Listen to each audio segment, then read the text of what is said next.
सहनाववतु सहनौ भुनक्तु सह वीर्यङ्करवावहै तेजस्विनावधीतमस्तु मा विद्विषावहै। ॐ शान्तिः शान्तिः शान्तिः। गुरुर्ब्रह्मा गुरुर्विष्णुः गुरुर्देवो महेश्वरः गुरुरेव परं ब्रह्मा तस्मै श्री गुरवे नमः। तस्मै श्री गुरवे नमः।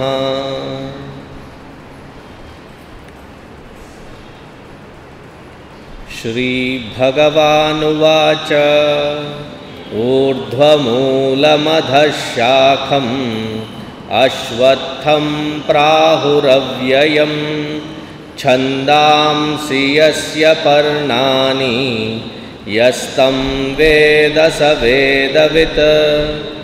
अधश्चोर्ध्वं प्रसृतास्तस्य शाखाः गुणप्रवृद्धा विषयप्रवालाः।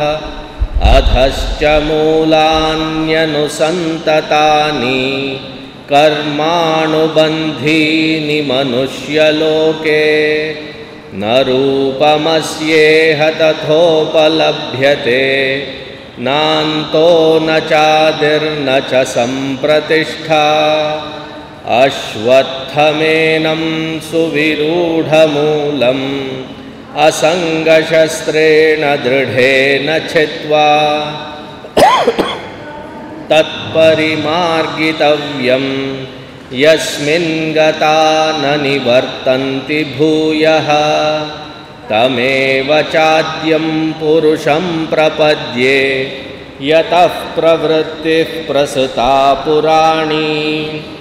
निर्माणमोहाजितसङ्गदोषाः अध्यात्मनित्या विनिवृत्तकामाः। द्वन्द्वैर्विमुक्ताः सुखदुःखसंज्ञैः गच्छन्त्यमूढाः पदमव्ययं तत्।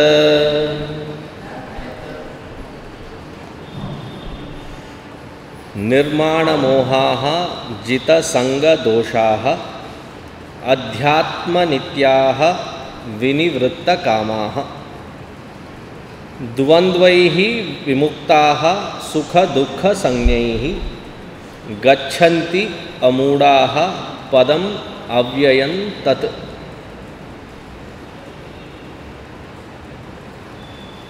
మన హైందవ సాంప్రదాయంలో ఉన్నటువంటి మార్గాలను చూసి అందులో ఉన్నటువంటి పద్ధతులను చూసి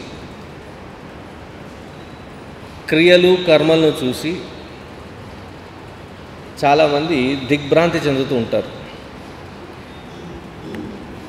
ఇతర మతాల్లో ఉన్నట్టుగా ఒక పుస్తకము ఒక రోజు ఒక పద్ధతి పెడితే ఎంత హాయిగా ఉంటుంది, ఇన్ని పద్ధతులు అవసరమా, ఇది పెట్టి అనవసరమైన కన్ఫ్యూజన్లు పెంచారు. ఏ ఒక్కడిని అడగండి ఏమిటి సాధన, ఏం చెయ్యాలి రోజు అని అంటే ఎవరికి అర్థం అవ్వదు. ఎందుకు ఇంత కన్ఫ్యూజన్?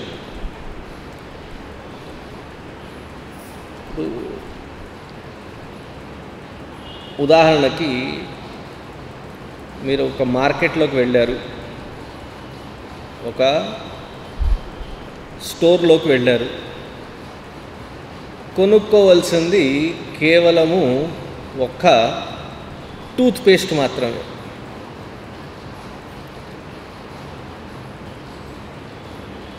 ఈ సూపర్ స్టోర్లో అక్కడున్న అరేంజ్మెంట్లో టూత్పేస్ట్ అనే ఒక సెక్షనే ఉంటుంది. ఆ సెక్షన్లోకి వెళ్ళగానే అంటే మీరు చెప్పిన పద్ధతి ప్రకారంగా చూసుకుంటే అక్కడ కూడా కన్ఫ్యూజ్ అవ్వాలి, అక్కడ కూడా దిగ్భ్రాంతి చెందాలి. ఎందుకు? ఒక వెరైటీ టూత్పేస్ట్ ఉండదు, ఎన్నుంటాయి? చాలా కంపెనీలు, చాలా వెరైటీలు, ఆ వెరైటీల్లో మళ్ళీ వివిధత్వము. ఏదైనా షాపుకి వెళ్ళి మీకు ఒక్కటే దొరికిందనుకోండి, మనం కొనేటువంటిది ఆ ఒక్కటే అయినప్పటికీ ఈ షాపులో అన్ని వెరైటీలు లేవు, ఇది పాత సరుకేమో అని చెప్పి వచ్చేస్తుంటాం, దాన్ని తాకని కూడా తాకం. మరి ఇక్కడెందుకు దిగ్భ్రాంతి చెందట్లేదు? ఇక్కడ ఎంత వెరైటీ ఉంటే అంత గొప్ప షాప్ అంటున్నామే.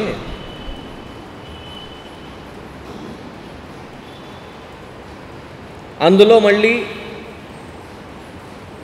ప్లాక్ టార్టర్, ఆ వ్యాధి ఉన్న వాళ్ళకి కావాల్సినటువంటి టూత్పేస్టు. ఈ మధ్యకాలంలో మనం మొదలుపెట్టిందే బొగ్గు ఉప్పుతోనే మొదలుపెట్టాం.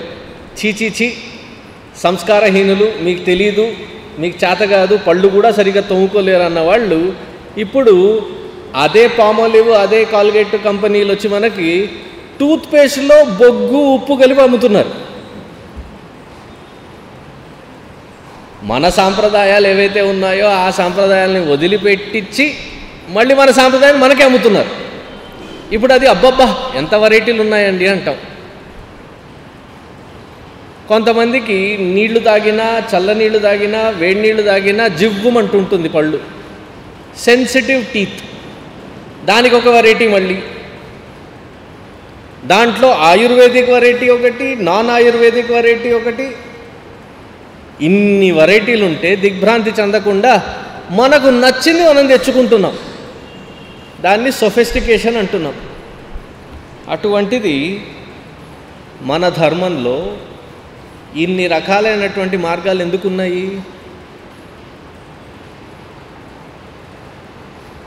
ఇంకో ఉదాహరణ, హాస్పిటల్కి వెళ్ళారు, డాక్టర్ దగ్గర మాట్లాడుతున్నారు, అయ్యా నాకు ఈ వ్యాధి ఉంది అని చెప్పగానే తన ఎదురు ఉన్నటువంటి ఒక సంచిలో నుంచి ఒక పొట్లను తీసి ఇది 3 సార్లు వేసుకో అని తీసి ఇచ్చాడు అనుకోండి.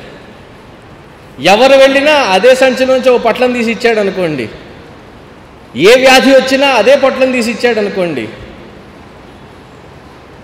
ఆ డాక్టర్ దగ్గరికి మళ్ళీ తిరిగి వెళ్తారా? ఏమిటోనండి, ఎవరికి ఏ వ్యాధి వచ్చి ఎందుకు వెళ్ళినా అందరికీ ఒకే పొట్లం వేస్తుంటాడు. డాక్టర్ దగ్గరికి వెళ్ళినప్పుడు సరిగ్గా పరిశీలించి మనకు అవసరమైనటువంటిది, మనం ఏ వ్యాధి వలనైతే బాధపడుతున్నామో తెలుసుకొని ఆ వ్యాధిని తొలగించడానికి కావలసినటువంటి మందుని ఇవ్వగలగాలి. అది ఆ సైన్స్లో ఉన్నటువంటి గొప్పతనం. అలాగే భగవంతుడి దగ్గరికి వచ్చేటప్పుడు అందరూ ఒకే మనస్తత్వంతో రాంగా, మనకే ఎన్నో మనస్తత్వాలు మారుతూ ఉంటాయి. ఆర్తో జిజ్ఞాసురర్థార్థి జ్ఞానీచ భరతర్షభ. వచ్చేటువంటి వాళ్ళు ఆర్తితో వచ్చేటువంటి వాళ్ళు ఉంటారు, అన్వేషించాలనేటువంటి వాళ్ళు వస్తుంటారు, భక్తితో వస్తుంటారు, శ్రద్ధతో వస్తుంటారు, జ్ఞాన స్వరూపంలో నిలబడి స్థిరపడినటువంటి వాళ్ళు కూడా వస్తుంటారు. లేదు ఇదంతా ఒక్క పద్ధతిలో ఉన్న వాళ్ళకి మాత్రమే చెప్పడానికి వీలవుతుందా? వచ్చిన ప్రతివాడికి ఆ ద్వారం తెరిచే ఉండాలి. ఎటువంటి వాడు ఏ మనస్తత్వంతో వచ్చినా ఆ మనస్తత్వానికి సరిగ్గా ఉపయోగపడేటువంటిదిగా ఉండగలగాలి. అందుచేత ఒకరోజు ఒక పుస్తకము ఒక పద్ధతి సరిపోదు. ఏ వ్యవహారానికి ఏది అవసరమైతే ఆ అవసరానికి ఆ దేవత, ఇష్టదేవత, వారి యొక్క ఆరాధన, ఆ ఆరాధనలో పద్ధతులు, ఆ పద్ధతుల ప్రకారంగా దానికి అనుగుణంగా చేయవలసినటువంటి నియమాలు, ఆ నియమానికి అనుగుణంగా చేసినప్పుడే దానికి పరిష్కారం ఉంటుంది.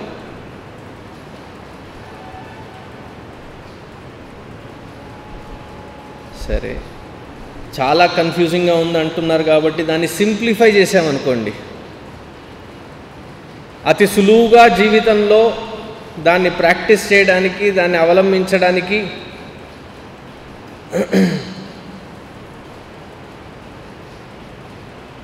ఇది చాలా సింపుల్గా ఉందండి, అందుకని చేయట్లేదు. సింపుల్గా ఉందంటే చెయ్యడానికి మనసు లేనటువంటి వాడికి ఏదో ఒక రకమైనటువంటి కారణాలు చూపిస్తూనే ఉంటాడు ఎందుకు చేయట్లేదు అని చెప్పడానికి. ముఖ్యమైన కారణం నేను మనసు పెట్టట్లేదంతే. క్రితం శ్లోకంలో ఆ ఉత్తమ స్థితిని చేరుకోవడం ఎలా అని సూచించినటువంటి పరమాత్మ ఈ శ్లోకంలో 5వ శ్లోకంలో క్రమవారీగా సిస్టమేటిక్గా 5 మార్గాలు సూచిస్తున్నారు. ఒకదాని తర్వాత ఒకటి చేయవలసినటువంటిది, పాటించవలసినటువంటిది. నిర్మాణమోహాః జితసంగదోషాః అధ్యాత్మనిత్యాః వినివృత్తకామాః ద్వంద్వైః విముక్తాః.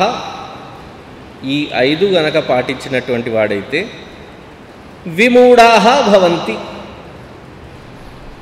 ఇది పాటించినటువంటి వారిని ఆదిశంకరాచార్యులు వారు భజగోవిందంలో సూచించారు.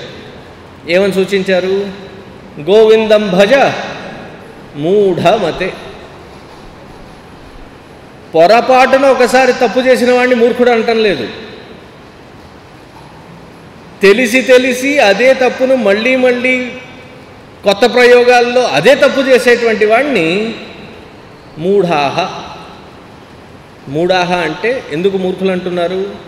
మూర్ఖత్వం అంటే ఏమిటి? మోహంలో, దానికి ధాతు, మూలధాతు మోహము, ఆ మోహం కాస్త మూఢం అయ్యింది. మోహంలో ఏది అవసరమైనటువంటి పద్ధతి, ఏది అనవసరమైనటువంటి పద్ధతి అని తెలుసుకోకుండా ఆచరించేటువంటి వాడిని మూర్ఖుడన్నారు. తెలిసి తెలిసి తప్పులు చేసేటువంటి వాడిని మూర్ఖుడన్నారు. బహుశా ఆయన చాలా తేలిగ్గా చెప్పాడు. ఎందుకంటే మనం తెలిసి తెలిసి అదే తప్పును మళ్ళీ మళ్ళీ కొత్త కొత్త మార్గాల్లో రిపీట్ చేస్తూనే ఉంటాం కాబట్టి ఇంకా బిరుదులు ఇచ్చుండొచ్చు అక్కడ. మూర్ఖ శిరోమణి, మూర్ఖ విదోత్తమ, బిరుదులు ఎన్నో ఇచ్చుండొచ్చు. కానీ తేలిగ్గా వదిలిపెట్టేశారు. గోవిందం భజ మూఢమతే. ఆ మోహం తొలగాలంటే ఏం చేయాలి? ఆ మోహం నుంచి మనం విముక్తి పొందాలంటే ఏం చేయాలి? దానికి 5 మార్గాలు చెప్పారు.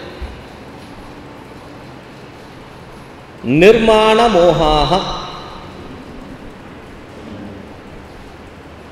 మానము, మోహము వదిలిపెట్టడానికి తయారుగా ఉండాలి. మానం అంటే ఏమిటి? అహంకారం. మానవ అనే పదానికి ఉన్న తాత్పర్యం ఏమిటి? మాన అంటే కొలత. ప్రతి ఒక్కరికి వారి వారి గురించి వాళ్ళకు తెలిసినటువంటి ఒక కొలత ఉంటుంది. దీన్నే ఇంగ్లీష్లో సెల్ఫ్ వర్త్ అని అంటుంటాం. నేను గొప్పగా పాడగలుగుతాను, గొప్పగా మాట్లాడగలుగుతాను, నేను చకచకా పనులు చేయగలుగుతాను, నా జ్ఞానము విజ్ఞానము పరిశోధించేటువంటి శక్తి చాలా సూక్ష్మమైనటువంటిది. ఇవి మంచి లక్షణాలు, ఉత్తమ లక్షణాలు. అలాగే లేనివి కూడా తెలుసు మనకు.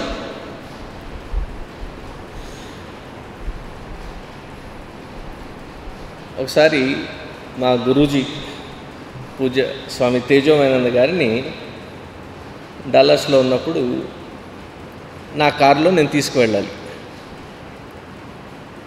ఆయనకి ఇష్టమైనటువంటి భజనలన్నింటినీ సేకరించి కారులో పెట్టాను. తెలియకుండా ఆ పాటతో పాటు నేను కూడా కొద్దిగా ఏదో కూని రాగాలు తీస్తున్నాను. నన్ను ఆపమని చెప్పకుండా కొద్దిగా వాల్యూమ్ పెంచారు.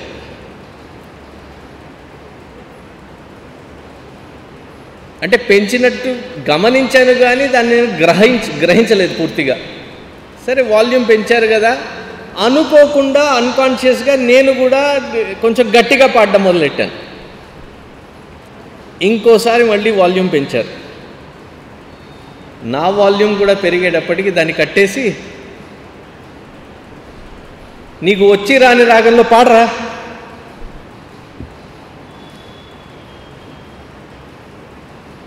అని ఆ రోజు అక్కడి నుంచి ప్రవచనానికే వెళ్ళారు. ఆ ప్రవచనంలో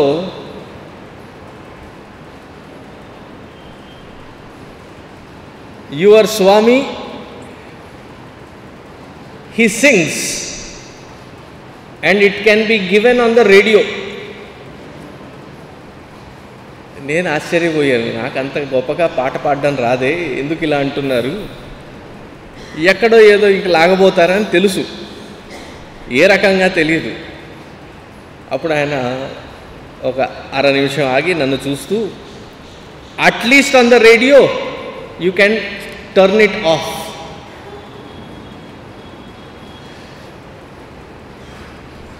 దాని తర్వాత నుంచి ఇంకా పాడడం అనేటువంటిది కల్లో కూడా ఊహించలేదు. మళ్ళీ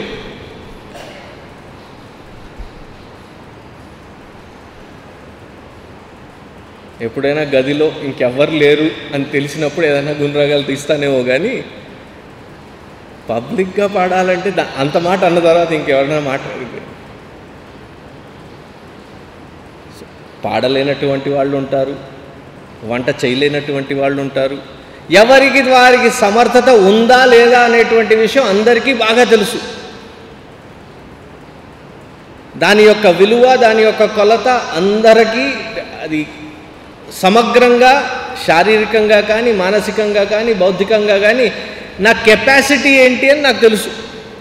ఒక కొలత, ఒక వాల్యూ కడతాను దానికి. ప్రపంచంలో వ్యవహరించేటప్పుడు నాకున్నటువంటి నా పట్ల అభిప్రాయాన్ని బయట వ్యక్తులతో ఇంటరాక్ట్ అవుతున్నప్పుడు దాన్ని నేను సూక్ష్మంగా కానీ, స్థూలంగా కానీ దాన్ని నేను ప్రొజెక్ట్ చేస్తూ ఉంటాను. అది జనాలు స్వీకరించారా, నన్ను స్వీకరించినట్టుగా భావిస్తాను. నేను అనుకున్న దానికంటే ప్రతిస్పందన ఇంకా బాగుండిందంటే చాలా ఆనందిస్తాను. ఇంతవరకు బాగానే ఉంది. నేను ప్రతిపాదించిన నా గురించి అభిప్రాయాన్ని నేను ఎప్పుడైతే ప్రతిపాదిస్తానో వినేటువంటి వాడు, అబ్బెబ్బే మీరు అలా అనుకుంటున్నారు కాబోలు, మీకు అంత సమర్థత స్తోమత లేదండి అని చెప్పారనుకోండి, వెంటనే లోపల ఏదో నొచ్చుకుంటుంది, బాధపడతాం. ఈ ఈక్వేషన్ ఉంది చూసారా, దీన్ని మాన అవమాన. మానం అంటే నా గురించి నాకున్నటువంటి అభిప్రాయము, ఆ అభిప్రాయాన్ని వెళ్ళబుచ్చిన తర్వాత దాని అందరూ స్వీకరించారంటే సంతోషం, స్వీకరించలేదంటే అది అవమానంగా గ్రహిస్తూ ఉంటాం. నిర్మాణ మోహ. మోహం అంటే ఎటువంటిది? ఇందాక చూసాం,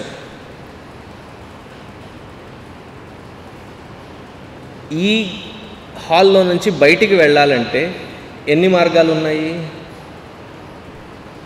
1, 2, 3, 4, 5 మార్గాలు ఉన్నాయి.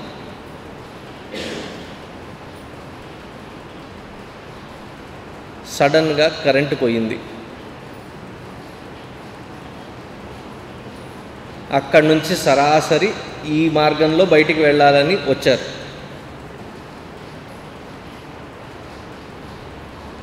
వస్తుంటే ఆ స్తంభము ఎదురయ్యింది. ఎలా తెలిసింది? స్పర్శ జ్ఞానం ద్వారా తెలిసింది. అంటే ఠక్కుమని కొట్టుకున్నాం.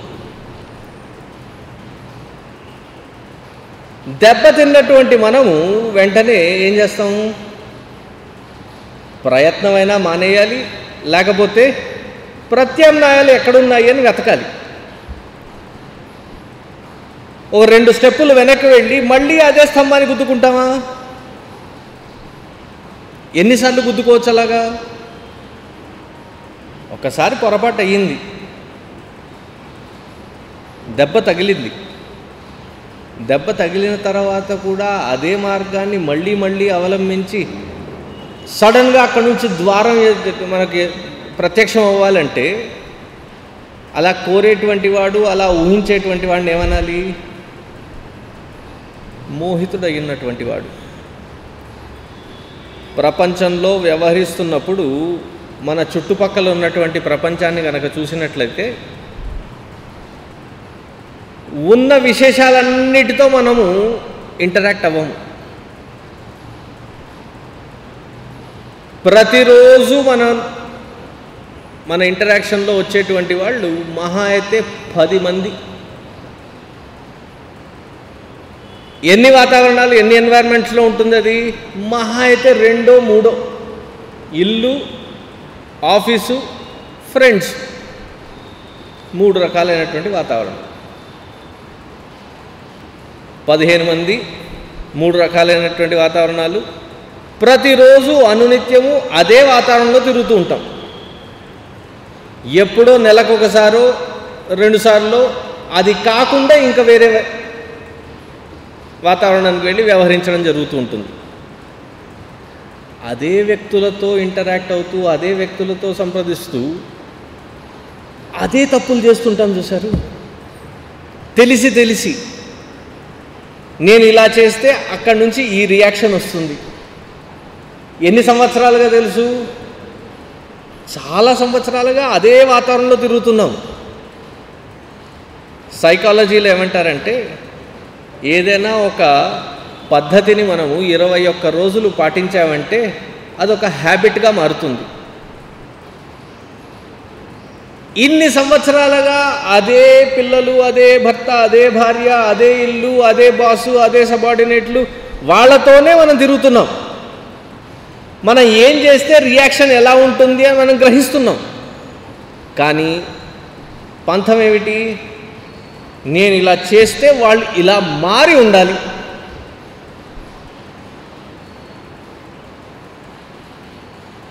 దారిలో మీరు బండి నడుపుతుంటే బండి అడ్డం ఉందనుకోండి, హార్న్ కొడితే పక్క జరుగుతాడు. మనకు అక్కడక్కడ ఆవులు, గేదెలు అప్పుడప్పుడు అడ్డం కూర్చుంటాయి. మీరు ఎంత హార్న్ కొట్టండి, స్థితప్రజ్ఞుడిలా కూర్చొని ఉంటాయి అవి. మరీ గట్టిగా కొట్టారు హార్న్ అంటే నవిరేస్తూ అలా వెనక్కి తిరిగి నేను కదిలేదనిలా కనబడుతున్నానా అన్నట్టుగా కళ్ళల్లో కళ్ళు పెట్టి మరీ చూసి చెప్తుంది. అప్పుడు ఏం చేస్తారు మీరు? వేరే మార్గం వెతుక్కోము, పక్క నుంచి ఎలా వెళ్ళాలి అని చూసుకోము. వ్యవహారంలో మన చుట్టుపక్కల ఉన్నటువంటి పరిస్థితిని మార్చి మనకు అనుగుణంగా చేసుకుంటేనే అదో గొప్ప అనుకొని ప్రతి వాతావరణాన్ని కెలికి చివరికి చెప్పేది ఏమిటి? ఎవరూ సరైనటువంటి వాడు కాదు. చుట్టుపక్కల ఉన్న వాళ్ళని, వాళ్ళల్లో ఉన్నటువంటి మనస్తత్వాన్ని బాగా గ్రహించినటువంటి వాళ్ళమే. కానీ నేను మారకూడదు, నా చుట్టుపక్కల ఉన్న వాళ్ళందరూ మారాలి. ఈ మనస్తత్వాన్ని ఏమంటారు? మోహంలో ఉన్నటువంటి వ్యవస్థ. వేదాంతం నేర్చుకోవడం వలన ప్రపంచం మారదు. డాక్టర్ దగ్గరికి వెళ్ళారనుకోండి, కళ్ళు సరిగ్గా కనబడటం లేదని, దూరంగా ఉన్నవి కనబడటం లేదు, దగ్గరగా ఉన్నవి ఇంకా కనబడటం లేదు, అయ్యా మీకు చత్వారం వచ్చింది అని ప్రపంచాన్ని ముందుకి వెనక్కి తిప్పుతారా, లేక దాన్ని ఎక్కడ ఉన్నా సరిగ్గా గ్రహించాలని మన కంటి ముందర అద్దాలు పెడతారా? మార్పు ఎక్కడ చేసుకోవాలి? బయట ప్రపంచాన్ని మార్చడం కాదు, నాలో నేను ఆ మార్పును తీసుకురాగలగాలి. Change is always from within. కానీ నేను మారానంటే లోకు అయిపోతాను. అందుచేత నయానో భయానో వాళ్ళనే మార్చాలి నేను. అక్కడ మొదలవుతుంది ధర్మక్షేత్రే కురుక్షేత్రే సమవేతాయుత్సవాః. పైగా ఇటువంటి పేచీ మనకు వచ్చేది బాహ్య ప్రపంచంలో మనకు తెలియనటువంటి వాళ్ళ పట్ల ఉండదు. బాగా తెలిసినటువంటి వాడు, మనకు కావలసినటువంటి వాళ్ళు, మనకు అయినటువంటి వాళ్ళు, వాళ్ళతోనే పేచీలు.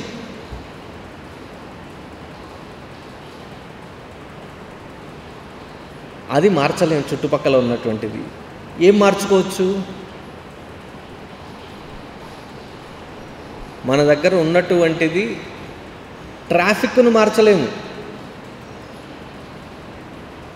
ట్రాఫిక్లో ఉన్నటువంటి వాళ్ళు ఇక్కడ నుంచి వెళుతూ సరాసరి ఆ సిగ్నల్ దగ్గరికి వెళ్ళడానికి ఎడం పక్కన తిరగాలి. అది ఉండడానికి వన్ వే. కానీ రెండు పక్కలా చూసుకోవాలి. ఇటు పక్క వచ్చే ట్రాఫిక్ చూసుకోవాలి, అటు పక్క నుంచి వచ్చేవాడు ఉంటాడు, ఎందుకంటే వాడికి అది షార్ట్ కట్.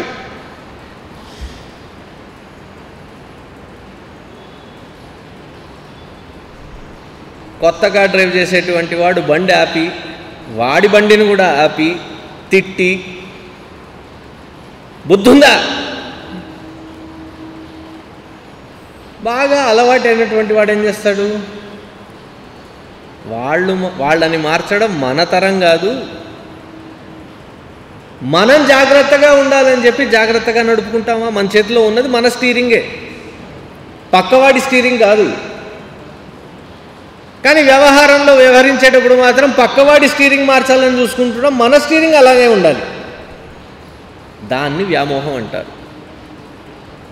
వేదాంతం నేర్చుకునేటువంటి వాడు మొట్టమొదట చేయవలసినటువంటిది ఏమిటంటే స్వాధ్యాయము. స్వాధ్యాయం అంటే శృతులు, పురాణాలు, ఇతిహాసాలు చదవడం, ఇదొక తాత్పర్యం. రెండవ తాత్పర్యము స్వ అంటే తనని తాను చదువుకోవాలి, తనను తాను పూర్తిగా గ్రహించగలగాలి, గ్రహించి వ్యవహరించగలగాలి. ఎక్కడ, ఎప్పుడు, ఏ పరిస్థితుల్లో ఎలా మారగలగాలి, ఎలా అనుకువగా ఉండాలి, ఎలా నిలబడగలగాలి, ఎప్పుడు నిలబడగలగాలి, తెలిసి వ్యవహరించగలగాలి. ఉద్దేశం ఏంటి? తానవ్వక పరులను నొప్పించక తప్పించుకు తిరుగువాడు ధన్యుడు సుమతి. దానికి ఏం కావాలి అంటే మన మానము, మోహము పక్కన పెట్టి సరిగ్గా బుద్ధిని ఉపయోగించుకుంటూ వాడాలి. అందుకే 10వ అధ్యాయంలో ఏమన్నాడు ఆయన? ఎవరెవరైతే నన్ను ఆశ్రయిస్తారో, భగవంతుణ్ణి ఆశ్రయిస్తారో, అటువంటి వాడికి నేను ఇచ్చేటువంటి ప్రసాదం ఏమిటి? దదామి బుద్ధి యోగం తం ఏనమాం ఉపయాంతితే. వాళ్ళకి నేను ఇచ్చేటువంటిది బుద్ధి యోగం తం. వ్యవహరించేటప్పుడు బహుశా మన బుద్ధిని మనము స్విచ్ ఆఫ్ చేసుకొని నడుస్తూ ఉంటాం. బుద్ధి యోగం అంటే ఏమిటి? మళ్ళీ బుద్ధితో యోగం కలిగి, అంటే బుద్ధి ద్వారా బుద్ధి సూచింపబడేటువంటి మార్గాన్ని ఎన్నుకొని పనిచేయడం. దదామి బుద్ధి యోగం తం ఏనమాం ఉపయాంతితే నిర్మాణ మోహాః జిత సంగ దోషాః. సంగము, ఆ సంగం వలన వచ్చేటువంటి దోషము అంటే మన ఆసక్తి, మన అటాచ్మెంట్ ఎలా ఉంటాయంటే చాలా సూక్ష్మంగా ఉంటాయి, అనుకోకుండా జరిగిపోతుంటాయి. ఇక్కడ ఈ వాతావరణంలో ఈ ప్రవచనం వినడానికి గత 3 రోజులుగా వస్తున్నారనుకోండి. ఆ 3 రోజుల్లో మీరు ఒక ఆసనంలో కూర్చున్నట్లయితే, ఒక చైర్లో కూర్చున్నట్లయితే, మనం ఏ టైంకి వచ్చినా నా చైర్లో ఇవాళ ఎవరో కూర్చున్నారు. 3 రోజులు 3 గంటలు కూర్చునేటప్పటికి అదేమైపోయింది, నా చైర్ అయిపోయింది. ఒక్కొక్కసారి ఎంత ఆసక్తి ఉంటుందంటే, ఎంత అటాచ్మెంట్ ఉంటుందంటే, వాళ్ళని పక్కకు నిల్చొని వాడు అర్థం చేసుకోవాలన్నమాట. ఓ బహుశా ఇక్కడ వీళ్ళు రోజు కూర్చొనేటువంటి చోటు కాబోలు, సరేలేండి నేను లేస్తానని చెప్పి లేవాలి వాళ్ళు. ఎందుకు? నాకు నా చైర్లో, నాది కూడా కాదా చైరు,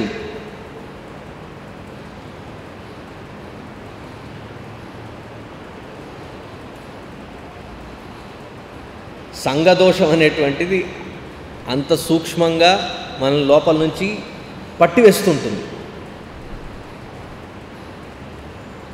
ప్రతి ఒక్కటి అదే రకంగా నడుస్తూ ఉండాలి. దాని నుంచి భిన్నంగా ఏమాత్రం ఇటు అటు అయినా, పొద్దున లేవగానే ఆ టైంకి కరెక్ట్గా వేడివేడి కాఫీ ఆ టైంకి అందాలి. కాఫీ చదువుతూ న్యూస్ పేపర్ చదవాలి. ఈ రెండిట్లో ఏ ఒక్కటి దొరక్కపోయినా పొద్దున్నుంచే మొదలవుతుంది. ఏమిటో ఏది సరిగ్గా ఉండదు. గొనగడం మొదలు పెడతాం. గొనగడంతో మొదలుపెట్టి ఆ రోజులో వెళ్ళి పని చేసేటప్పుడు అది యాంప్లిఫై అవుతూ వెళుతుంటుంది. ఎందుకు? నేను అనుకున్నటువంటి విధంగా, నాకు అలవాటైనటువంటి విధంగా ప్రపంచం నడుచుకోవట్లేదు కాబట్టి. సంఘదోష.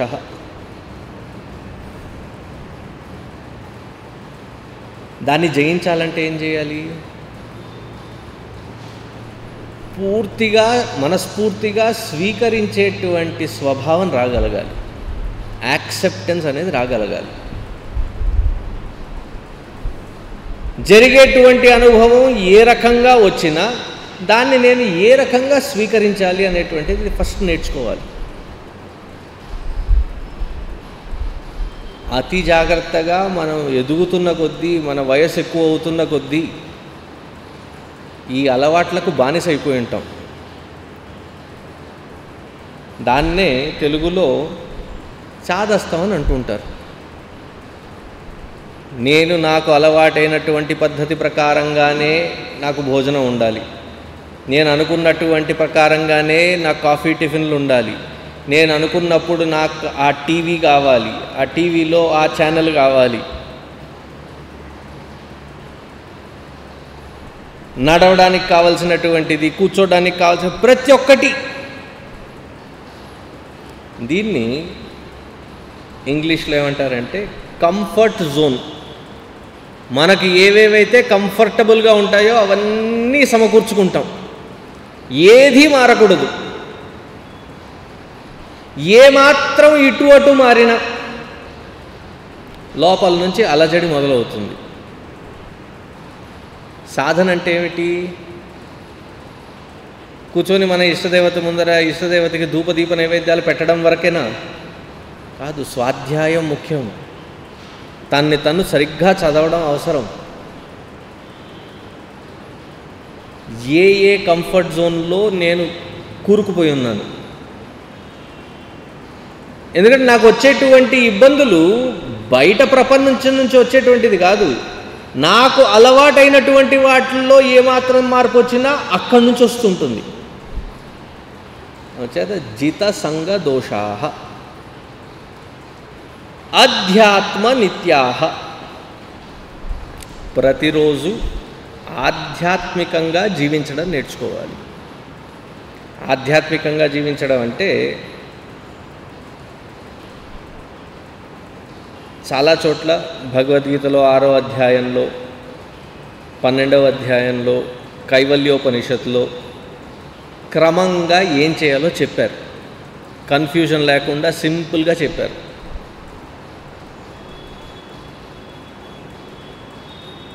నిద్ర లేచిన వెంటనే శుభ్రంగా శుచిర్భూత్వా స్నానం చేసి స్థూలం నుంచి సూక్ష్మం దాకా సాధన చేయాలి. అనుకోకుండా ఇవాళ పొద్దున ప్రవచనంలో కూడా ఇదే క్రమం నడిచింది. స్థూలం నుంచి సూక్ష్మంగా అంటే ఏమిటి? మొదలు పెట్టడం యోగాసనము, మరి కష్టమైనటువంటి శీర్షాసనము అవేం చేయనక్కర్లేదు. రోజు సూర్య నమస్కారం చేస్తే చాలు. 12 స్టెప్పులు ఉంటాయి. ఆ 12 స్టెప్పుల్ని ఒక 4 సార్లు, 6 సార్లు, 10 సార్లు, దాని తర్వాత కూర్చొని ప్రాణాయామం చేయగలగాలి. ఆసన ప్రాణాయామం ఫస్ట్ శారీరకంగా, తర్వాత ప్రాణమయ కోశం దగ్గర ప్రాణాయామం అయిన తర్వాత పూజ అంటే మళ్ళీ ఎలాబొరేట్గా 3-4 గంటలు అవసరం లేదండి. షోడశోపచార పూజ చేయడానికి 16 స్టెప్పులు పూర్తి చేయడానికి 1/2 గంట పడుతుంది. ధ్యాయామి, ధ్యానం సమర్పయామి, ఆవాహయామి, ఆసనం సమర్పయామి. పూజ చేసిన తర్వాత అలంకారం చక్కగా చేసి అక్కడ కూర్చొని జపం చేయగలగాలి. యోగాసనము, ప్రాణాయామము, పూజ, జపము. ఆ జపం అయిన వెంటనే ప్రశాంతంగా కనీసం ఒక 5 నిమిషాలు కళ్ళు మూసుకొని ఏమీ ఆలోచించకుండా, ఏ ఆలోచన వచ్చినా దాన్ని అడ్డుపెట్టకుండా గమనిస్తూ ప్రశాంతంగా ఒక 5 నిమిషాలు కూర్చోండి. పొద్దున ఒక రౌండ్, సాయంత్రం ఒక రౌండ్. ఒక్కసారి చేయడమే కష్టంగా ఉందండి, మీరేమో 2 సార్లు చేయమంటున్నారు.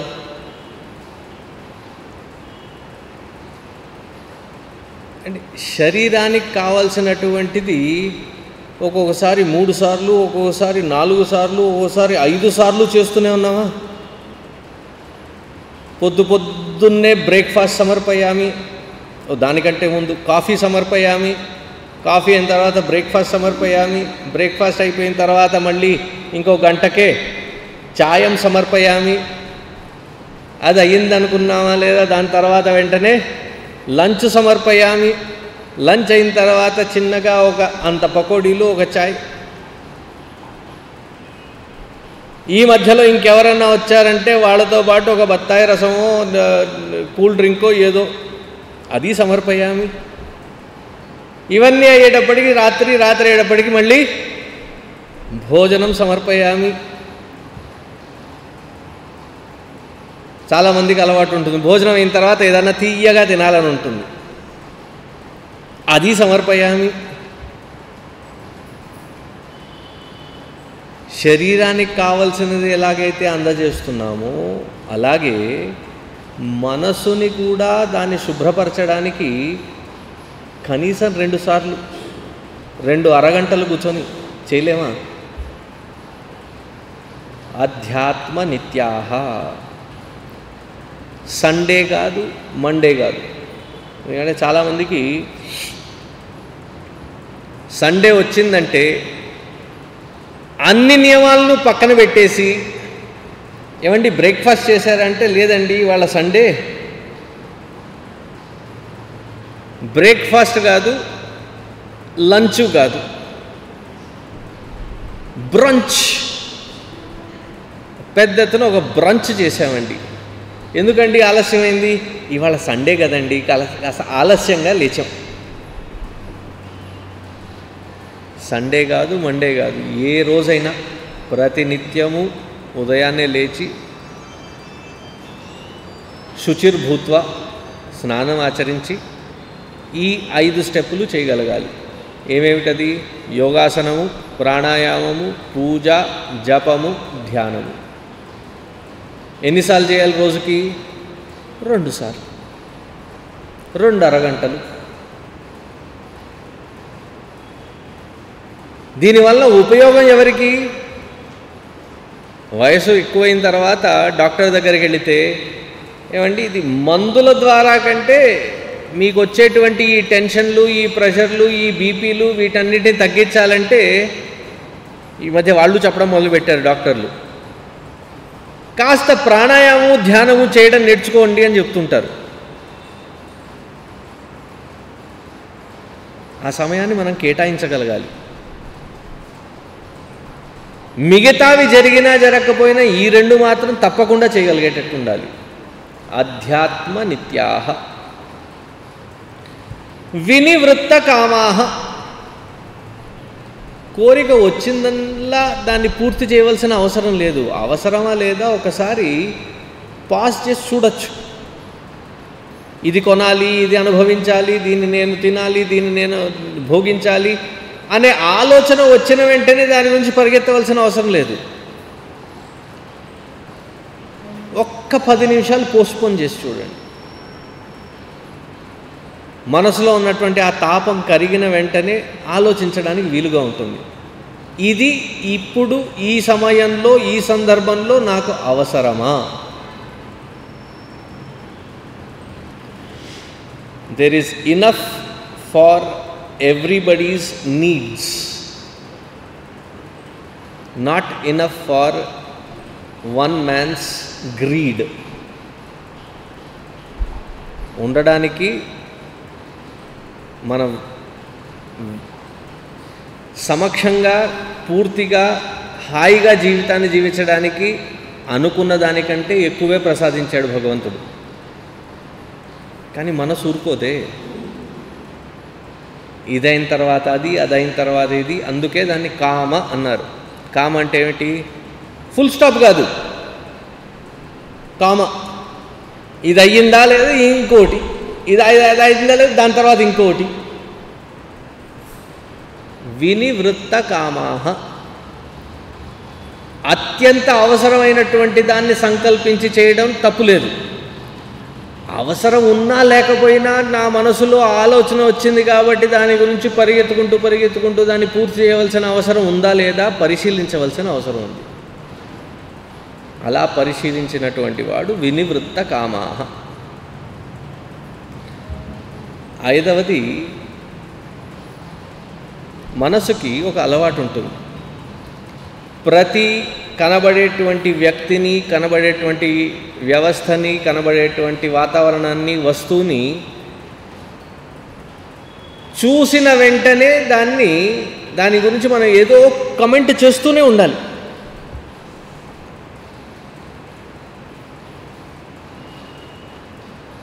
ద్వంద్వాలలో తిరుగుతూనే ఉండాలి. అది మనసుకు చాలా ఇష్టమైనటువంటి పని.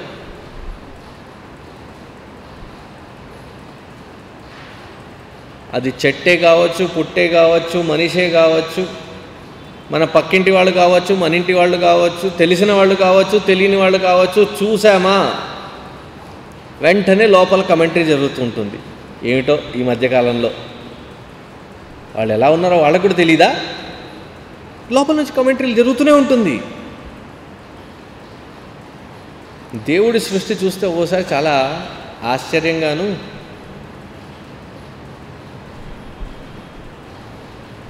ఒకవేళ మన నుదుటి మీద ఇట్లాంటి స్క్రీన్ ఏమన్నా ఉన్నదనుకోండి, సెల్ ఫోన్ స్క్రీన్, లోపల వచ్చేటువంటి ఆలోచన అంతా ఇక్కడ డిస్ప్లే అవుతూ వచ్చిందనుకోండి,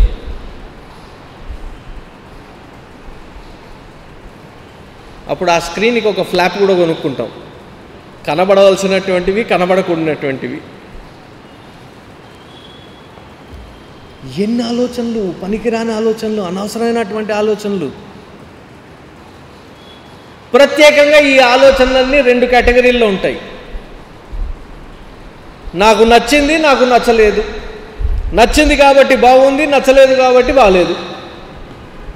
ప్రతి వ్యవస్థని, ప్రతి వ్యవహారాన్ని అదే రకంగా చూస్తుంటాం. వాతావరణం ఒకరోజు చల్లగా ఉంటుంది, ఒకరోజు వేడిగా ఉంటుంది. ఒకరోజు వర్షం పడుతుంది, ఒకరోజు ఎండగా ఉంటుంది. ఎండగా ఉన్న రోజున ఊరికే ఉండలేదు, వర్షం పడ్డ రోజున ఊరికే ఉండలేదు. ఎండగా ఉందనుకోండి, ఏమిటో ఈ మధ్యకాలంలో హైదరాబాద్లోనూ సరే కొంచెం చల్లగా అయింది అనుకుందాం, ఏమిటో చలి నాకు పడదండి. ఎండ పడదాయే, చలి పడదాయే, వాన పడితే అది ఇష్టం లేదు. ప్రతి ఒక్క విషయం మీద అసహ్యత, ఏదో ఒకటి అంటూనే ఉండాలి. ద్వంద్వై విముక్తాః, తన్ను తాను గమనిస్తూ ప్రపంచం మీద ఏ రకమైనటువంటి కామెంటరీ ఇవ్వకుండా గమనించి గ్రహించి వదిలిపెట్టే రకంగా ఉండగలగాలి.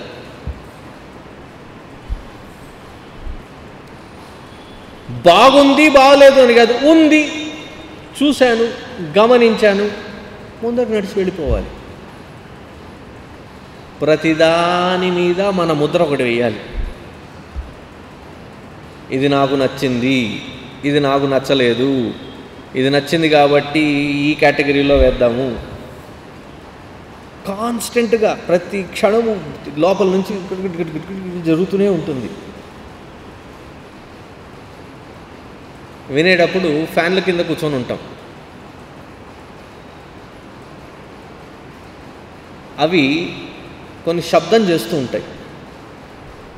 కూర్చొని అలవాటు అయిపోయిన తర్వాత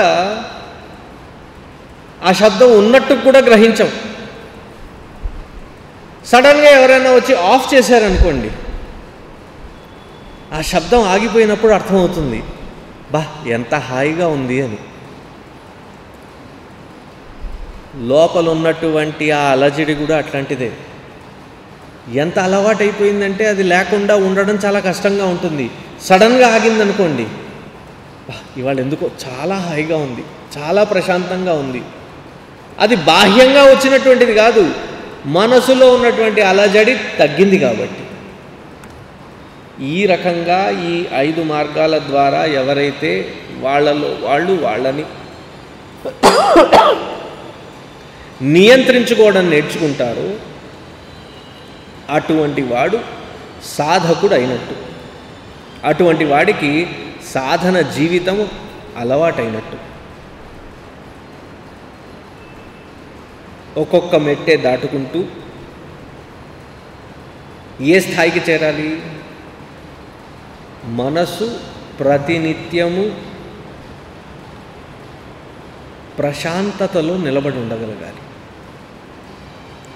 ఎటువంటి వాతావరణం ఉన్నా, ఎంత గొప్ప అలజడి కలిగించేటువంటిది కలిగి ఉన్నా మనసు ప్రశాంతంగా ఉండగలగాలి. అటువంటి వాడు పదం అవ్యయం తత్, తొందరలో ఆ ఉత్తమ స్థితికి చేరుకునే అవకాశం తప్పకుండా ఉంటుంది. అక్కడ చేరామా లేదా ఎలా తెలుస్తుందండి? ఇన్ని రోజులుగా సాధన చేస్తున్నాను, ఆ అనుభవం ఎలా ఉంటుంది? దానికి ఒక ఉదాహరణ ఇస్తూ నెక్స్ట్ శ్లోకం 6th.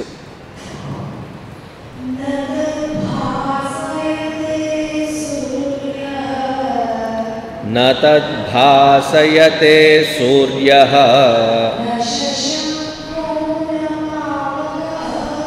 న శశాంకో న పావకః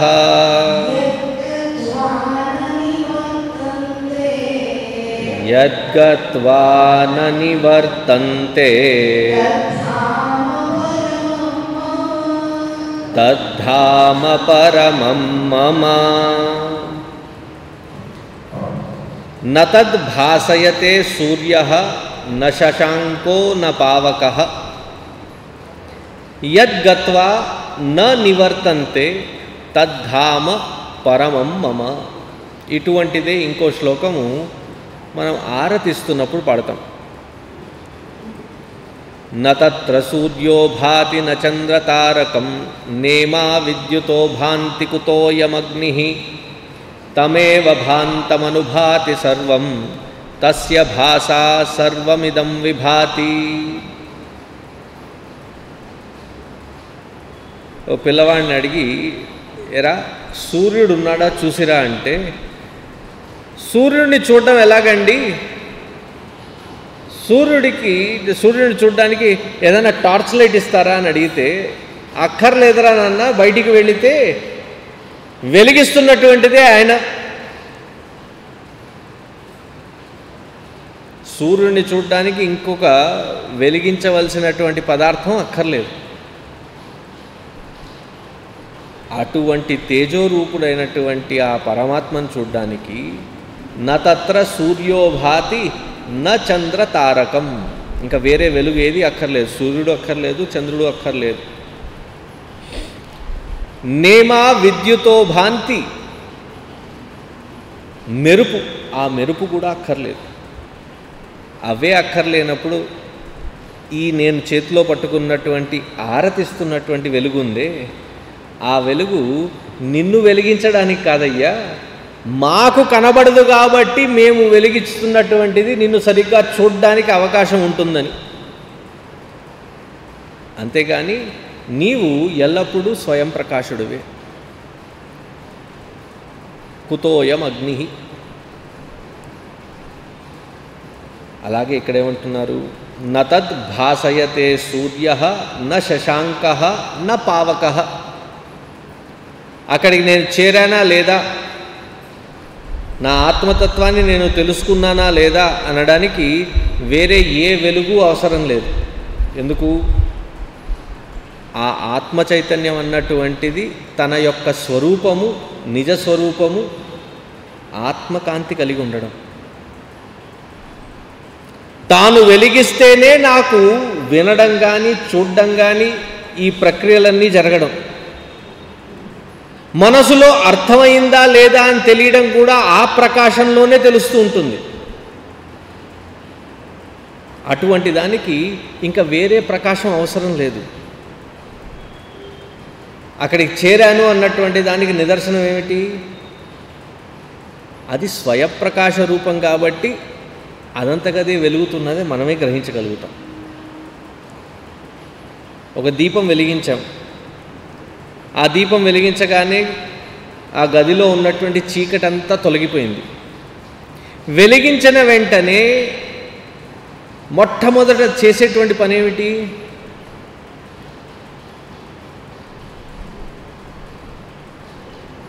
దీపం వెలగగానే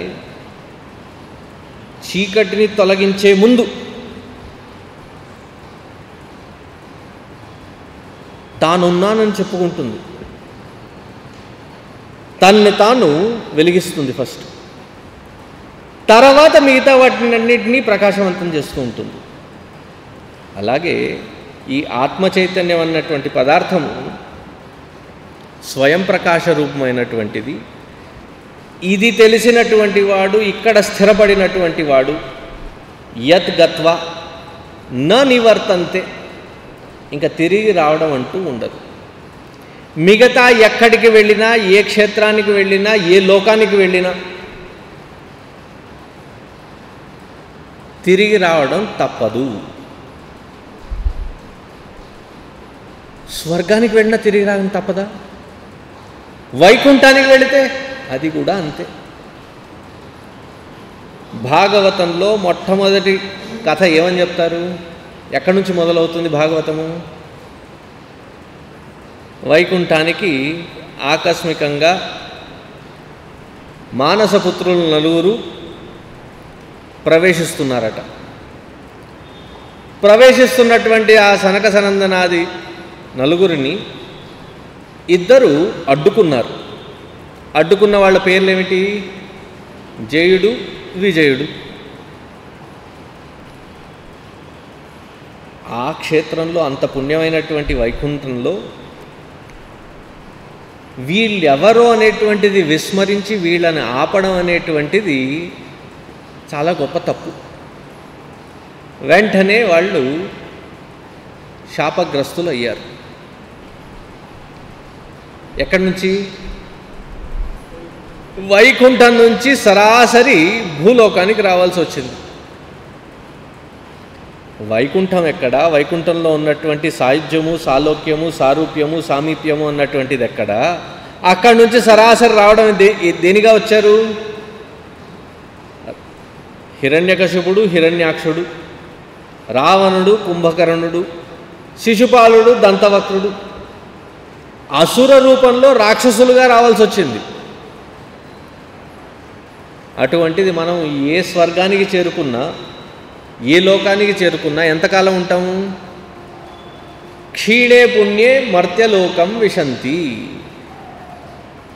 ఇక్కడి నుంచి మీరు ఎక్కడో వెకేషన్కి వెళ్ళారు, ఎంతకాలం ఉంటారు అక్కడ? క్షీణే విత్తే, జేబులో డబ్బున్నంత వరకు వెకేషన్. ఏ షిమ్లాకి వెళ్ళారో, అమెరికాకు వెళ్ళారో, ఆస్ట్రేలియాకి వెళ్ళారో, వెళ్ళింది ఎంతకాలం ఉంటారు అక్కడ? దానికి కూడా ఒక వీసా ఉంటుంది. ఆ వీసా తీరేంత వరకు అక్కడ ఉండగలుగుతాం. అది అయిన వెంటనే మనం అక్కడి నుంచి రాలేదనుకోండి, వాళ్ళు ఏం చేస్తారు? పట్టుకొని డీపోర్ట్, మర్త్యలోకం విశంతి, మళ్ళీ ఇదే లోకానికి తెచ్చిపెడేస్తారు. అలాగే ఏ లోకానికి చేరుకున్నా తిరిగి రావడం తప్పదు.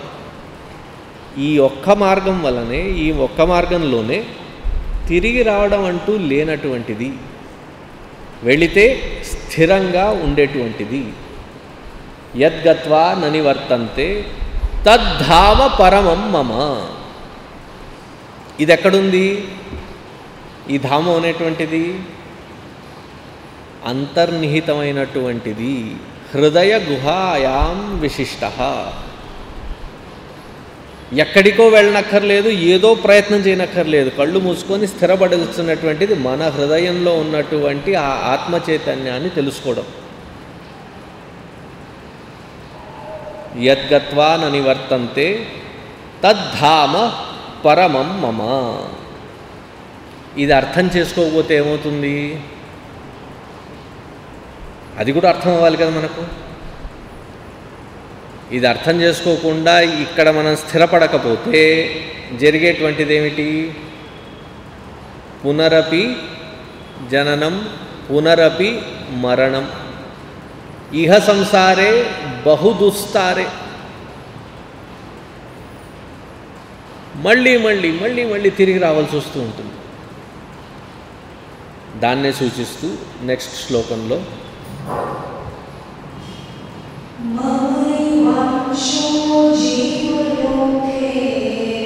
మమైవాంశో జీవలోకే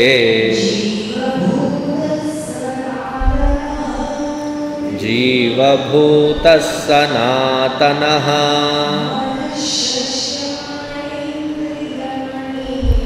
మనశ్షష్ఠానీంద్రియాణి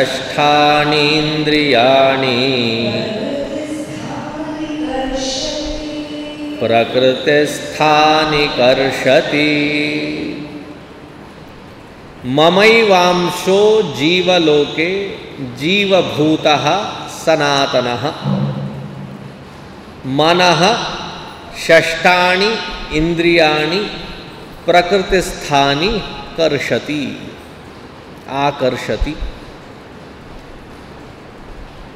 మమ ఏవ అంశ జీవలోకే, నా అంశమైనటువంటి ఈ ప్రపంచంలో మళ్ళీ మళ్ళీ తిరిగి వస్తుంటారు. అంటే పరమాత్మ యొక్క స్వరూపాన్ని గనక ఒక రూపాన్ని దాల్చినట్లయితే అందులో 4వ వంతు ఈ సృష్టి. మనకు గోచరం కానటువంటిది 3 వంతులు ఉన్నాయి అక్కడ. ఇది పురుష సూక్తంలో కూడా చెప్పారు. త్రిపాదూర్ధ్వ ఉదయిత్ పురుషః పాదోస్యేహ భవాత్ పునః తతో విశ్వం వ్యక్రామత శాసనానశనే అభి. పాదమనంటే 4వ భాగం. త్రిపాద్ ఊర్ధ్వ ఉదయిత్ పురుషః, 3 భాగాలు మనకు గోచరం కానటువంటిది. ఒక భాగమే ఈ సృష్టి రూపంలో మనకు కనబడుతున్నటువంటిది. మమైవాంశో జీవలోకే జీవః భూతః సనాతనః. ఎప్పటి నుంచి జరుగుతుందండి ఈ క్రమము? ఎప్పుడు పుట్టుంటాను నేను? సనాతనంగా జరుగుతున్నటువంటిది, అనాది కాలం నుంచి జరుగుతున్నటువంటిది. ఈ పుట్టడము, వ్యక్తపరచడము కేవలం మానవ రూపంలో జరిగింది అనుకోకండి. 84 లక్షల యోనుల్లో ఎన్నో రకాలైనటువంటి జన్మలు ధరించినటువంటి వాళ్ళం మనం. ఒకవేళ ఈ జన్మలో మనకి ఈ అవకాశం వచ్చింది, మానవ రూపంలో అవకాశం వచ్చింది, కానీ ఈ మానవ రూపాన్ని మనం సరిగ్గా ఉపయోగించుకోలేదు. అప్పుడు భగవంతుడు కూడా ఆలోచించుకుంటాడు, అనవసరంగా వీడికి అవకాశం ఇచ్చాము, వచ్చే జన్మలో వీడికి అనుగుణంగా ఉన్నటువంటి జన్మనిద్దాం. ఈ జన్మలో మనం సంపాదించినటువంటి వాసన ఎటువంటిది, సంస్కార వికారాలు ఎటువంటివి? తినడం, పడుకోవడం, పడుకోవడం, తినడం, ఇది తప్ప ఇంకా వేరే ఏ ఉపయోగకరమైనటువంటి పని చేయలేదనుకోండి. ఉదాహరణకి వచ్చే జన్మలో ఏ రూపంలో పుడతాడు?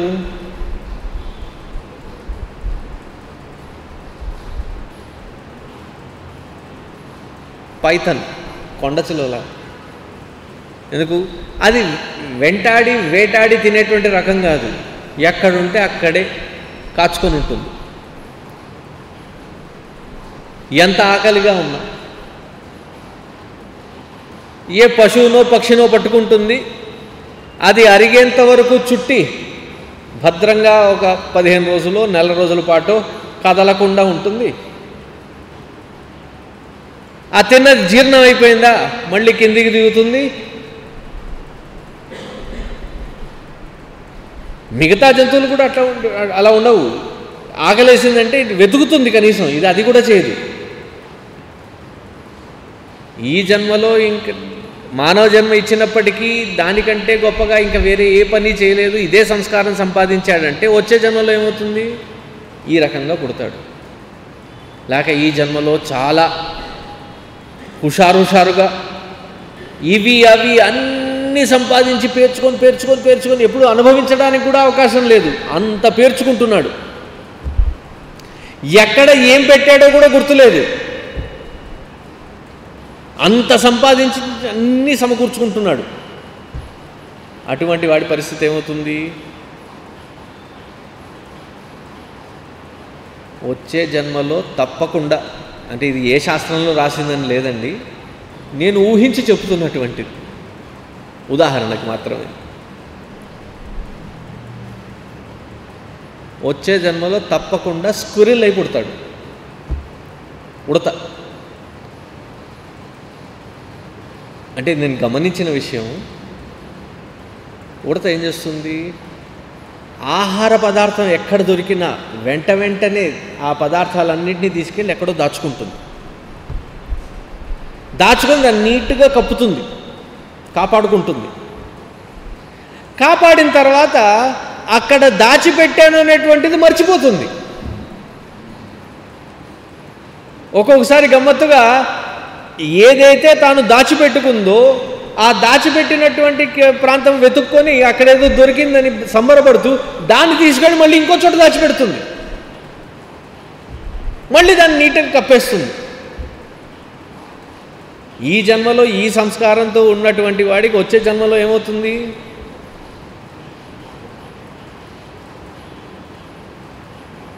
వచ్చే జన్మ ఎలా ఉండాలి అనేటువంటి బ్లూ ప్రింట్. ఇప్పుడు మనం ఒక ఆర్కిటెక్ట్ దగ్గరికి కానీ ఒక తాపీ మేస్త్రి దగ్గరికి వెళ్ళామనుకోండి, మరి నాకు ఈ రకమైనటువంటి ఇల్లు కావాలి, ఇల్లు కావాలంటే వాడు ఏమడుగుతాడు? ప్లాన్ ఏమన్నా ఉందా అండి, గీసారా అంటాడు. ప్లాన్ ప్రకారంగా మనం ఇచ్చినటువంటి ఆ బ్లూ ప్రింట్ ఎలాగైతే ఉంటుందో వాడు అచ్చం అలాగే కట్టిస్తాడు. కట్టించిన తర్వాత ఏమిట్రా ఇది గదులు ఇంత చిన్నగా ఉన్నాయి, దీంట్లో తిరగడానికి కూడా వీలుగా లేదండి, మీరు ఇచ్చిన దాన్ని బట్టే కదండి కట్టింది అంటాడు. ఆ ఈశ్వరుడు కూడా అంతే. మనం ఈ జన్మలో సంపాదించుకున్నటువంటి సంస్కార వికార వాసనలు ఎలా అయితే ఉన్నాయో దానికి అనుగుణంగా వచ్చే జన్మ కూడా ఉంటుంది. కేవలం ఈ జన్మలో మాత్రమే 5 జ్ఞానేంద్రియాలు, 5 కర్మేంద్రియాలు, పంచప్రాణాలు అన్నీ పూర్తిగా పనిచేయగలిగేటువంటివి. ఈ జన్మలో సరిగ్గా వాడలేదనుకోండి, సత్సంగంలో కూర్చున్నా సరిగ్గా వినిపించుకోలేదు. వచ్చే జన్మ ఎలా ఉండొచ్చు? ఆ జన్మలో చెవులకు పని ఉండవు కాబట్టి చెవులు లేకుండా పుట్టిస్తాడు. చెవులు లేనటువంటి జంతువులు ఏమైనా ఉన్నాయా?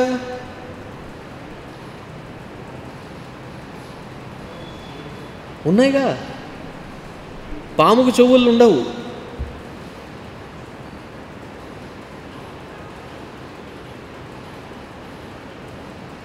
అందుకే వివేక చూడమండలో ఏమన్నారు?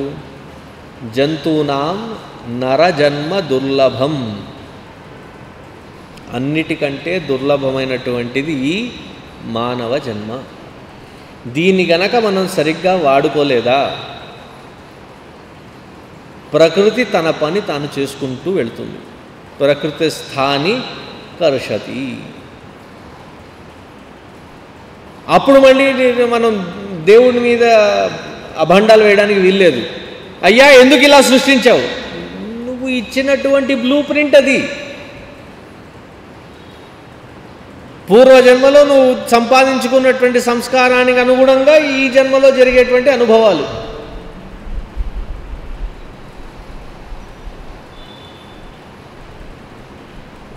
ఎవరికైనా కానీ మన పిల్లలకి చెప్పేటప్పుడు కూడా, ఒరే ఇప్పుడు చేస్తున్నటువంటి దాన్ని జాగ్రత్త పరుచుకో, ఏమవుతుంది, నీ ఫ్యూచర్ బాగుంటుందని చెప్తుంటాం. అంతేనా? ప్రతి తల్లిదండ్రి చెప్పేటువంటిది ఇదే విషయమే. ఇప్పుడు అనవసరంగా ఉన్న సమయాన్ని, ఉన్న రిసోర్సెస్ని వేస్ట్ చేసుకోకు. నీ రేపు బాగుండాలంటే ఇవాళ దాన్ని భద్రపరుచుకో.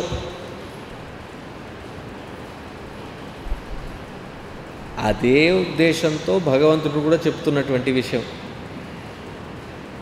ఏమని? ఈ మానవ జన్మ అతి అపురూపంగా లభించేటువంటిది. అలా లభించినటువంటి ఈ జన్మను దేనికోసం ఉపయోగించాలి? రూపకంగా కేవలము ఆ తత్వాన్ని తెలుసుకొని అందులో స్థిరపడాలి. లేకపోతే ఏమవుతుంది? ఈ క్రమంలో, ఈ చక్రంలో తిప్పేస్తూ ఉంటుంది. ఆ విష్ణుమూర్తికి 4 చేతులు అటండి. 4 చేతుల్లో 4 రకాలైనటువంటి పదార్థాలు ఉంటాయి. ఏమేమి ఉంటాయి? శంఖ, చక్ర, గద, పద్మ. మనకు సూచనలు ఇస్తూ ఉంటాడు. ఒరే నాన్న నీకు వయసు మీద పడుతుంది అని మెసేజ్లు పంపిస్తూ ఉంటాడు. సున్నితంగా తామర పువ్వుతో తాకినట్టుగా చూపిస్తూ ఉంటాడు. ఆప్తవాక్యంగా చూపిస్తూ ఉంటాడు. మనం దాన్ని పట్టించుకుంటామా? ఏ పిల్లవాడైనా వాళ్ళ తల్లిదండ్రుల మాట విన్నాడా ఎప్పుడైనా? ఇంత దారుణంగా అయితే లేదండి. మేము మా వాళ్ళ గురించి వినేవాళ్ళం, విన్నట్టుగా నటించేవాళ్ళం, చేసేది మనకు తోచిందే చేసేవాళ్ళం. వీళ్ళు ఇప్పుడు నటించట్లేదు, అంతే ఉన్న తేడా. ఆప్తవాక్యంగా వచ్చినప్పుడు ఏ జనరేషను దాని ముందు జనరేషను పట్టించుకోలేదు. చెప్పడానికి వచ్చినటువంటి వాళ్ళందరినీ చెప్పింది ఏంటి? మీకు అర్థం కాదు, యూ డోంట్ అండర్స్టాండ్, పక్కకు దోసిపడేస్తాం. ఆ ఆప్తవాక్యం వచ్చేటువంటి సూచనలే తామర పువ్వుతో తాకినట్టుగా. అది వినలేదనుకోండి, అప్పుడు మనం ఏ కర్మలో అయితే ఉన్నామో ఆ కర్మల ద్వారా వచ్చేటువంటి ప్రెషర్ ఒకటి ఉంటుంది, వర్క్ స్ట్రెస్, దాన్ని పెంచుతాడు. ఘోష లోపల దాకా వినబడేటట్టుగా. అదే వైర్లెస్ మెసేజ్, శంఖాన్ని పూరిస్తాడు. అప్పటికీ పట్టించుకోలేదనుకోండి, అప్పుడు వస్తుందండి. మూడవది ఏమిటి? ఆయన చేతిలో ఉన్నది గద. సమస్యలు రావడం మొదలుపెట్టిందంటే 1, 2గా రావు, దెబ్బ దెబ్బ దెబ్బ దెబ్బ దెబ్బ దెబ్బ బాధేసినట్టుగా వస్తుంది. అప్పటికీ పట్టించుకోలేదంటే అప్పుడు చక్రాన్ని వాడతాడు. చక్రం పేరేమిటి? ఆయన వాడేటువంటి చక్రం పేరేంటి? సుదర్శన చక్రం. ఎప్పటి వరకు ఆ చక్రంలో తిప్పుతుంటాడు ఆయన? సుదర్శనం, ఆ అద్భుతమైనటువంటి ఆత్మదర్శనం కలిగేంత వరకు ఆ చక్రంలో తిప్పుతూనే ఉంటాడు, వేరే గత్యంతరం లేదు. అందుకే కాలము చక్రస్వరూపము, కాలచక్రం అంటాం. కర్మ చక్రస్వరూపం, తిప్పుతూనే ఉంటుంది. జన్మ మరణ చక్రస్వరూపమే, తిప్పుతూనే ఉంటుంది, వేరే గత్యంతరం లేదు. అందులోంచి బయటపడాలంటే లోపలికి వెళ్ళవలసిందే.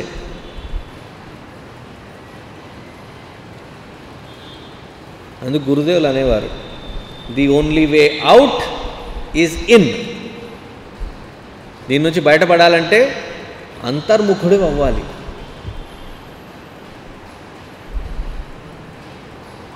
మమైవాంశో జీవలోకే జీవభూత సనాతన మనఃషష్ఠానీంద్రియాణి ప్రకృతిస్థాని కర్షతి. ఈ శరీరము, శరీరంలో ఉన్నటువంటి అవయవాలు, కర్మేంద్రియాలు, జ్ఞానేంద్రియాలు, మనస్సు, అంతఃకరణంతో పుట్టుతూనే ఉంటాం. అదే క్రమము.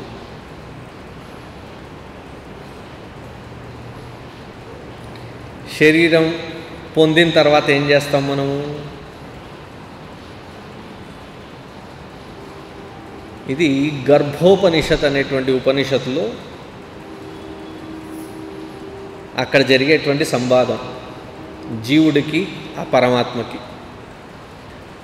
గర్భంలో వెళ్ళినటువంటి ఆ జీవుడు పడేటువంటి యాతన చూసి దేవుడితో కోరుతాడట, అయ్యా పూర్వం ఇన్ని అనుభవాలు వచ్చినా నేను మూర్ఖంగానే ప్రవర్తించాను, కనీసం ఈసారైనా నేను బయటపడేటట్టుగా మళ్ళీ మళ్ళీ ఇటువంటి యాతనా దేహంలో నేను రావాల్సిన అవసరం లేకుండా నాకు ఒక అవకాశాన్ని ఇవ్వు, నేను చేసిన తప్పులన్నీ గుర్తున్నాయి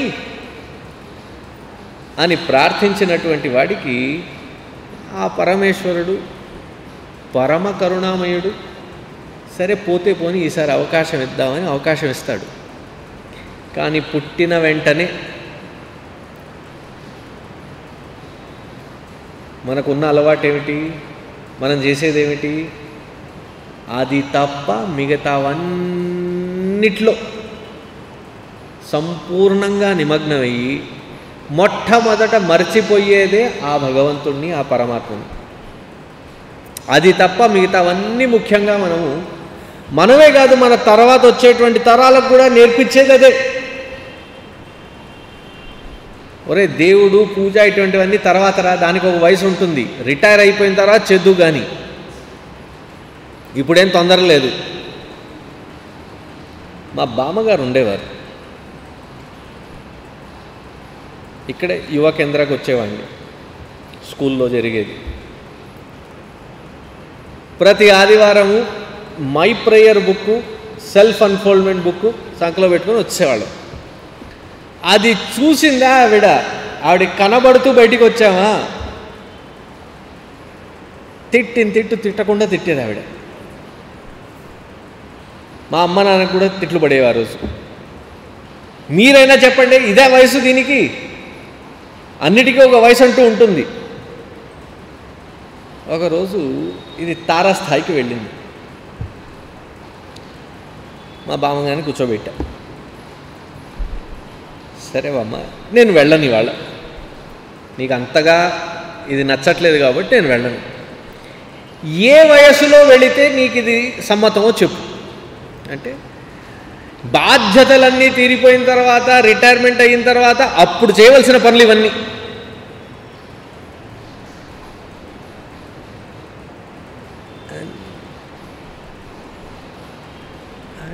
వినగానే నేను అన్నాను, అంటే ఇంచుమించు నీ స్థితికి చేరుకున్నప్పుడు చేయవలసిన పనులు. అవునా అన్నా. అంతే మరి. మరి నువ్వెప్పుడు భగవద్గీత తీసి చదవడం చూడలేదే, ఎందువలన అని అడిగా. ఆ పుస్తకాల్లో ప్రింట్ చేసినటువంటి సరిగ్గా కనబడి సావదురా. కనబడుతున్నటువంటి వయసులోనేమో అది వయసు కాదు, కనబడినటువంటి వయసు ఏమో అప్పుడు వెళ్ళి ఇవన్నీ చదువుకోమంటే ఎట్లా కుదురుతుంది? ఇది తప్ప మిగతావన్నీ ముఖ్యమని.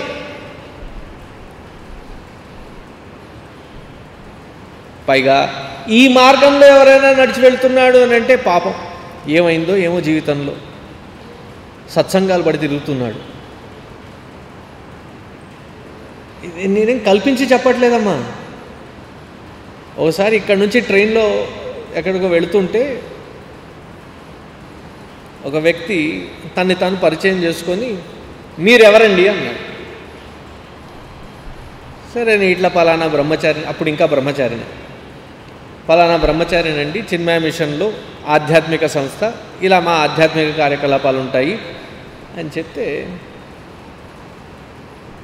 అయినా మీరు ఇంత చిన్న వయసులో ఎందుకు తీసుకున్నారండి?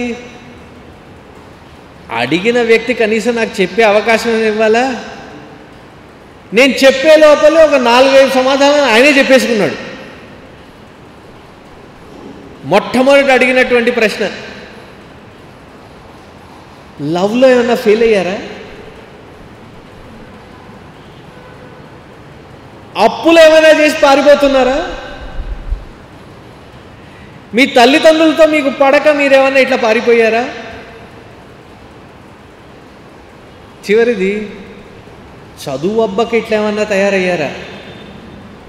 అంటే జీవితంలో దేనికి పనికిరాని వాడు ఆధ్యాత్మికతకు ఈ మార్గంలో నడుస్తాడనేటువంటి ఒక అభిప్రాయం బాగా నాటుకుపోయింది మనలో.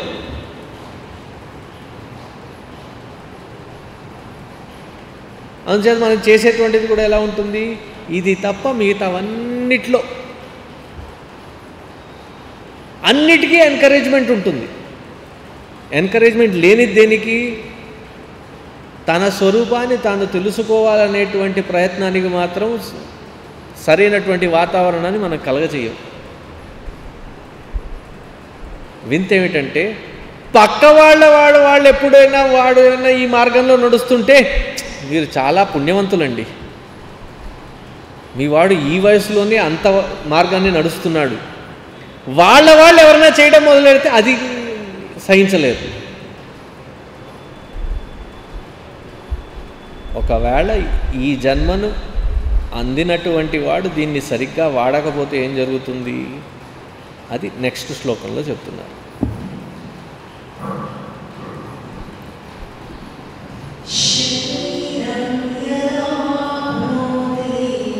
శరీరం యదవాప్నోతి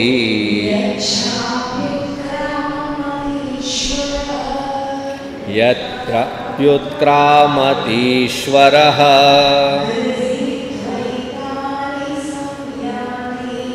గృహీత్వైతాని సంయాతి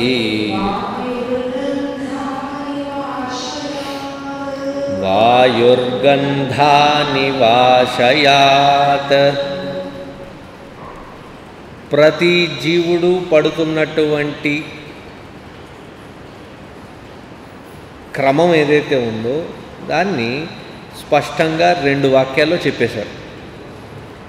శరీరం యత్ అవాప్నోతి యచ్చ ఉత్క్రామతి ఈశ్వరః గృహీత్వైతాని సంయాతి వాయు గంధాన్ నివాశయాత్. మీ గార్డెన్లో చక్కటి మల్లెపూల తీగ, సాయంత్రం చల్లటి గాలి వీస్తుంది. ఆ గాలి బయట నుంచి వీస్తూ మీ గది లోపలికి వచ్చేటప్పటికి ఆ మల్లెపూల వాసన తీసుకొని లోపలికి వస్తుంది.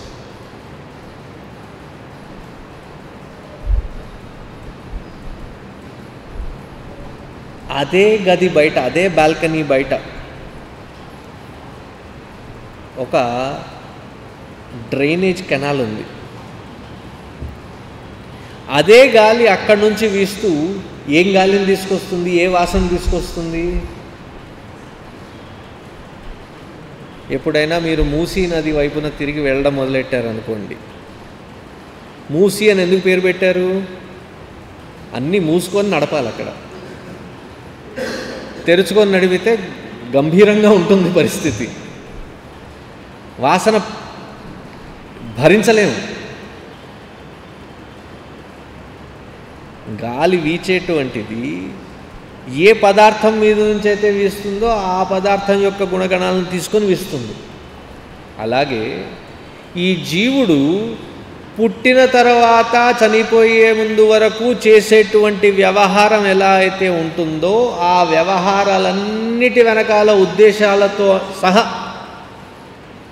ఆ సంస్కార వికారాలను వాసన రూపకంగా అంటించుకొని ముందుకు సాగుతూ ఉంటుంది.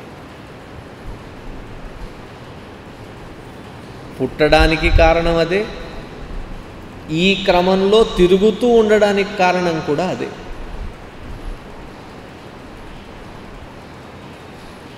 ఇలా నడుస్తుంటే దీని నుంచి బయటపడ్డం ఎలాగా? దాన్ని ఈ శ్లోకంలో పూర్తిగా వివరిస్తున్నారు. అది మనం రేపు కంటిన్యూ చేద్దాం.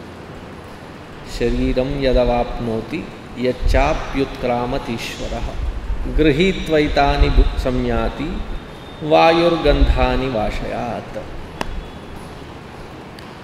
ఓం సర్వే భవంతు సుఖినః, సర్వే సంతు నిరామయాః, సర్వే భద్రాణి పశ్యంతు, మా కశ్చిద్ దుఃఖభాగ్ భవేత్. అసతో మా సద్గమయ, తమసో మా జ్యోతిర్గమయ, మృత్యోర్మా అమృతంగమయ. ఓం పూర్ణమదః పూర్ణమిదం పూర్ణాత్ పూర్ణముదచ్యతే పూర్ణస్య పూర్ణమాదాయ పూర్ణమేవావశిష్యతే. ఓం శాంతి శాంతి శాంతి. హరి ఓం శ్రీ గురుభ్యో నమః. హరి ఓం.